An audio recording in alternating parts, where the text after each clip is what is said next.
জান্নাতে যাওয়ার জন্য বেশি কিছু লাগে না ভাই, বিশ্বাস করেন, বেশি কিছু লাগে না।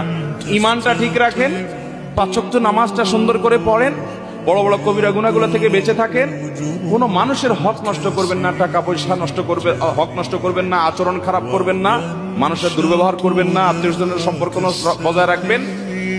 বাস এই মোটা মোটা কাজগুলো করেন, জান্নাতে যেতে পারবেন। আর আমল, সুবহানাল্লাহ, আলহামদুলিল্লাহ, জিকির, তাসবিহ, তেলাওয়াত, কোরআন খতম, মাহফিল শোনা, ওয়াজ করা, ওয়াজ শোনা, দান দক্ষিণা করা, তাহাজ্জুদ পড়া, নফল আমল, দোয়া, জিকির করতে করতে পাহাড় নিয়ে যাবেন। মানুষের হক নষ্ট করছেন, এই সমস্ত আমল আপনার থেকে নিয়ে নেওয়া হবে কিয়ামতের দিন। নবী সাল্লাল্লাহু আলাইহি ওয়াসাল্লাম বলেছেন, ভিখারি হয়ে যাবেন আপনি, কারণ যে মানুষের হকের জন্য সওয়াব দিতে আপনি খালি হাতে জাহান্নামে যেতে হবে। এজন্য মানুষের হক কখনো নষ্ট করব, প্রতিজ্ঞা করবো তো ইনশাআল্লাহ, কোনদিন মানুষের হক নষ্ট করব না, বোনের হক নষ্ট করব না, ফুফুর হক নষ্ট করব না। আপনার বাপ চাচারা আপনার ফুফুর হক দেয় নাই, এরকম অনেকে আছেন না? নাই, ওই সম্পর্ক